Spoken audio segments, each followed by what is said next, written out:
மாஞ்சோலை தோட்ட தொழிலாளர்களை வெளியேற்ற சதி நடப்பதாக புதிய தமிழகம் கட்சியின் நிறுவனர் தலைவர் கிருஷ்ணசாமி குற்றம் சாட்டியுள்ளார்.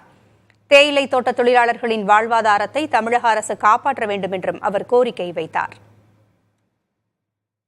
பணிபுரிந்து கொண்டிருக்கூடிய தொழிலாளர்களை அவர்களுடைய தொன்று வரக்கூடிய 4-5 தலைமுறை இருக்கக்கூடியவர்களை வெளியேற்றக்கூடிய ஒரு மோசமான நடவடிக்கை இருக்கிறது.